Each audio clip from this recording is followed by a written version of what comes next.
Most people don't see it coming. They walk into a meeting thinking it's routine and walk out without a job, completely blindsided. But the truth is, the signs were there for weeks, sometimes months, quietly building up. Nobody just gets fired out of nowhere. Today, I'm going to walk you through the 5 signs almost everyone misses, and numbers 3 and 5 are the ones almost nobody sees coming, even when they're staring right at them. So watch this all the way through, because you don't want to miss those two. Quick note before we start. This is general workplace insight based on common patterns, not professional advice. This is for educational purposes only. Sign number 1. Your manager suddenly starts documenting everything.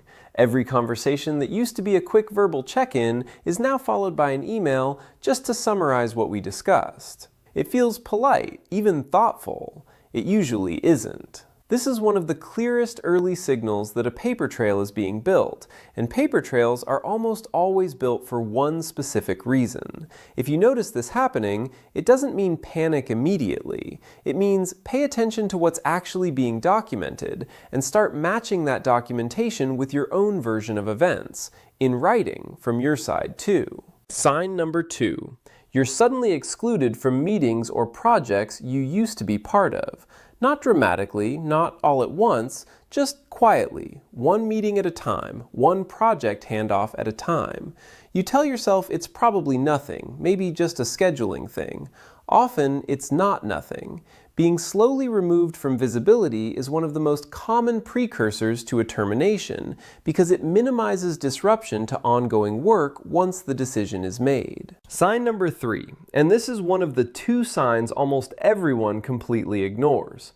Feedback that used to be constructive becomes vague and non-specific. Instead of, here's what to improve, you start hearing things like, we just need to see more from you, or there are some concerns about fit. This kind of vague, hard-to-act-on feedback is often intentional. Specific feedback creates a paper trail that could be used to show improvement was possible and wasn't given a fair chance.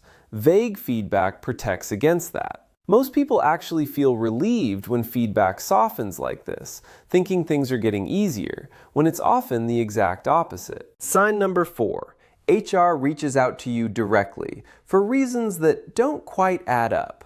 Maybe it's framed as a check-in or a routine conversation about your role. If HR involvement feels sudden, unexplained, or oddly timed, it's worth taking seriously. HR rarely inserts itself into routine, healthy working relationships without a specific reason behind it. Sign number 5, and this is the other sign almost nobody notices until it's already too late. Your manager stops giving you new responsibilities or long-term projects. If everything being assigned to you suddenly has a very short timeline, or nothing is being planned for you months out, that's often a signal that, in someone's mind, you may not be part of that future. This one is dangerous specifically because it doesn't feel like a bad sign. It can even feel like relief, like your workload is finally lighter. That relief is exactly why almost everyone misses it. Here's what ties all 5 of these together. None of them on their own guarantee anything is happening.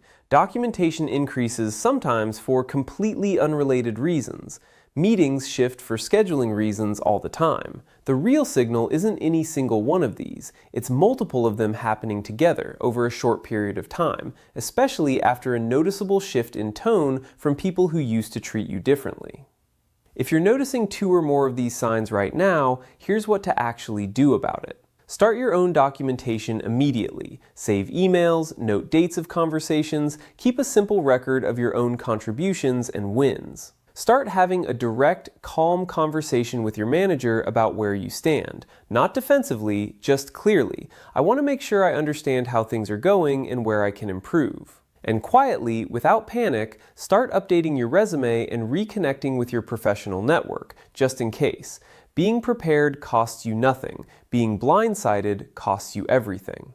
If you recognized even one of these signs in your own workplace right now, that's exactly why this channel exists, to help you see these patterns before they become a problem instead of after. Subscribe now, because the next video could be the one that saves your job, or at least make sure you're never caught off guard again.